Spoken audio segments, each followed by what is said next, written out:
செங்கோட்டையிலிருந்து ஒரு 150 metre metro பக்கத்தில் ஒரு காரில் ஒரு வெடிகுண்டு விபத்து. கிட்டத்தட்ட 12 பேர் வந்து பலியாகியிருக்காங்க. ஒரு 25க்கும் மேற்பட்ட நபர்கள் வந்து ஹாஸ்பிட்டலைஸ்டு ஆகியிருக்காங்க. ஆப்ரேஷன் சிந்தூருக்கான பதிலடி. இதற்கு முன்னாடி ஒரு மிகப்பெரிய அளவில் வந்து வெடிமருந்தையெல்லாம் வந்து பறிமுதல் பண்ணியிருக்காங்க. என்ன சார் சிக்னல் இது? தீவிரவாதர்கள், அடிப்படைவாதிகள் இந்த தாக்குதல்ன்றது வந்து தொடர்ச்சியாக இந்தியாவுக்கு எதிராக நடந்துட்டு தான் இருக்குது. அதை ஒவ்வொரு தடவையும் தடுத்து தான் இருக்காங்க. அவர்கள் நினைக்கிறாங்க ஒரு இடத்துல ஒரு குண்டு வெடிப்பு நடத்திட்டா நம்ம வந்து நாம் விரும்பிய அந்த இஸ்லாமிய தேசத்தை அமைத்து விட முடியும்.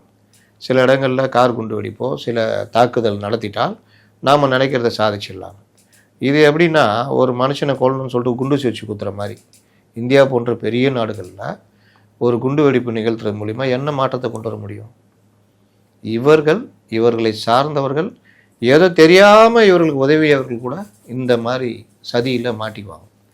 பேட்டரி வாங்கி கொடுத்து ஒருத்தர் 29 வருஷம் 30 வருஷம் உள்ள இருந்தார்ல, அந்த மாதிரி இப்போ கார் விற்றவன் அவன்கிட்ட வாங்கி இந்த சம்மந்தப்பட்டவனுக்கு விற்றவன் செகண்ட் ஓனர் ஃபர்ஸ்ட் ஓனரையும் சேர்த்து இப்போ தூக்கிட்டாங்க. இப்போ அந்த ஃபர்ஸ்ட் ஓனரு தான் நிரபராதி நிரூபித்து வரத்துக்குள்ள பெரிய பிரச்சனை வரும்.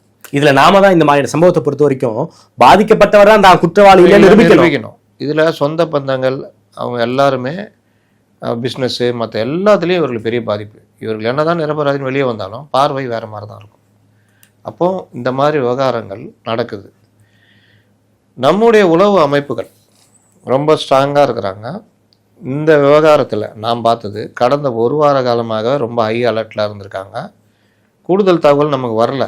வந்த தகவலை வச்சு நம்ம சொல்கிறோம். கூடுதல் தகவல் வரும்பொழுது நம்ம அடுத்தடுத்த விஷயங்கள் பேசலாம். அப்போ தான் உங்களுக்கு எல்லா நாடுகள்லையுமே இருப்பாங்க, குறிப்பாக பாகிஸ்தானுக்குள்ளே இருப்பாங்க.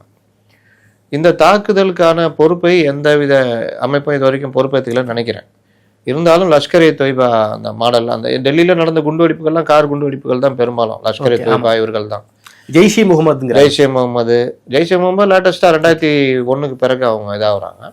அப்போ இவர்களில் வந்து யார் பொறுப்பேற்றுக்கிட்டாங்கன்றது இது வரும்.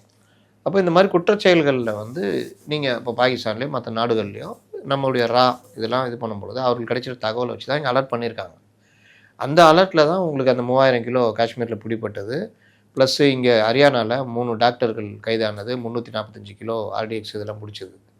இதை பிடிச்சி இது அடுத்த கட்டம் நகர்ந்து இந்த நூல் எங்கே பிடிக்கிறதுக்குள்ளே அவர்கள் உஷாராகி வெடிக்க வச்சிட்டாங்க.